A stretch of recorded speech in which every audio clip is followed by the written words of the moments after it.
Alright boys, time to crush those humies and burn their villages. For Gorham!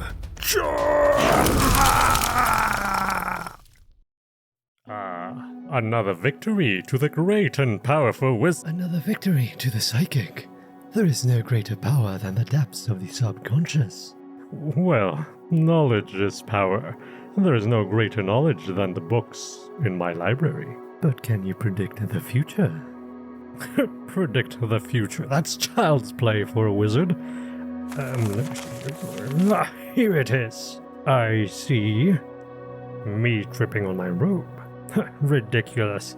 I am graceful, well versed in the arcane.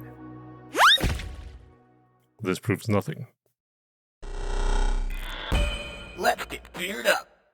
As a psychic, you wield the untamed powers of your subconscious mind. From level 1, you can cast occult spells. You can replace verbal components with a mental component, and you can replace a simple material component too, meaning your spells only require simple gestures, rather than an entire musical number. You have as many spells as you have spell slots, but you can add more slots and learn more spells through feats. As a free action, you can unleash your psyche.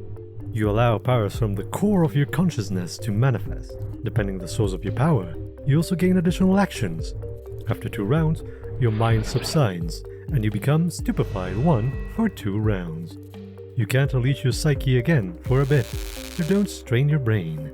The source of your power comes from a combination of your conscious and subconscious mind. That's right, you have 2 subclasses. Your subconscious mind is a well deep within your mind. Your subconscious determines your key ability modifier, and they each grant you an additional action that you can use while your psyche is unleashed. Your conscious mind is the external manifestation of your power. This grants you additional spells, cantrips, and psi cantrips. Psi cantrips are a special cantrip. You can't swap them out every level, but you can amplify them using focus points. You get 3 psi cantrips at level 1, of which 2 are more powerful versions of normal cantrips, and 1 is a unique cantrip. Then you automatically gain the deeper psi cantrips at level 6 and the deepest psi cantrip at 10th level. Unlike other spellcasters, you don't get focus spells. Instead, you can use your focus points to empower your cantrips, giving them additional effects and making them even stronger.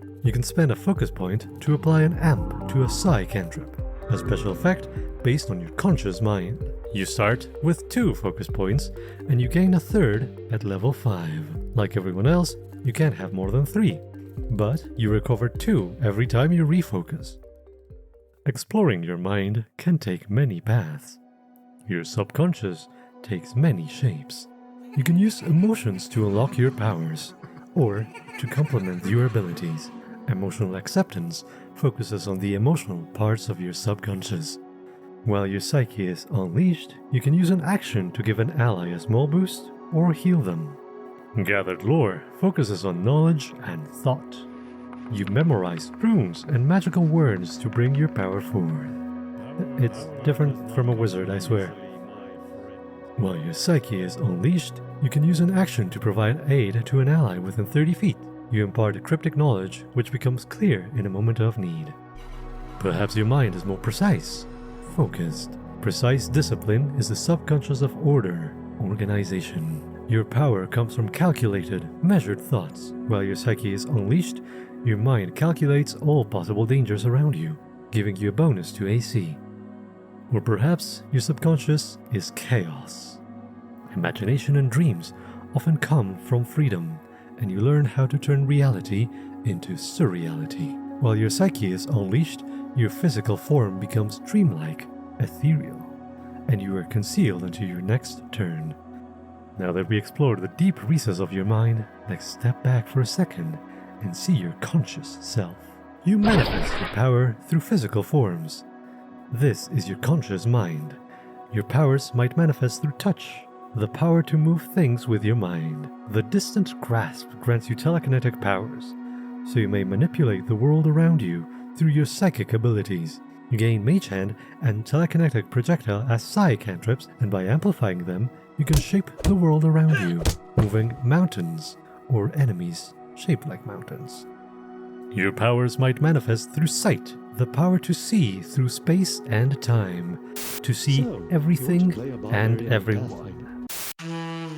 Well, maybe not everything. The infinite eye grants you the power to see through your mind's eye. You gain detect magic and guidance as psyche cantrips, and by amplifying them, you can see details others would fail to see, or project critical insight to allies, possibly preventing critical failure. Or maybe your powers manifest through a silent whisper, allowing you to hear what others think. The silent whisper gives you power over the thoughts of others, allowing you to communicate with allies or disrupt enemies. You gain daze and a message as psyche cantrips, and by amplifying them, you leave your enemies open to further psychic attacks. Or you create a tactical advantage by moving your allies into a more advantageous position. Your thoughts could manifest through energy itself. Simple change in temperature, more or less energy, can be devastating. The oscillating wave grants you the power to control energy in its purest form, heat or cold. You gain produce flame and ray of frost. You can amplify them to make them stronger. At the start of an encounter, you must choose whether you add or remove energy. If you add energy, you must remove energy the next time you use a spell, and vice versa. When you remove energy, your spells gain the cold trait. When you add energy, they gain the fire trait. That means you can cast cold produce flame and hot ray of frost. Don't ask me exactly how. When you refocus, you can return to a balanced state and choose again for the next encounter. Perhaps your power comes from the boundless imagination taken physical form. The tangible dream allows you to sculpt dreams into reality using light and force. You gain dancing light and shield as psyche cantrips, and by amplifying them, you can fascinate enemies or create a physical barrier to protect you. Or perhaps your mind is free. You move unbound by ground or law, shifting through dimensions and planes. The unbound step grants you the power over space. You gain phase bolt and warp step as psyche cantrips, and when you amplify them, you bend the space between your targets, making your attacks harder to dodge and your movement faster and unimpeded. As you level up, your powers grow with you. Other than that, you don't gain anything from core progression. Your power comes from your spell selection, feats, and the cantrips you chose.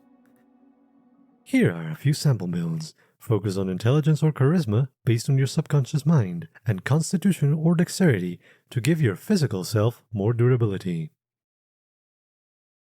You know, wizard, there's something truly profound about delving into the depths of a mind. It's like unlocking the secrets of the universe, understanding the interconnectedness of all things. The mind is a vast realm of untapped potential.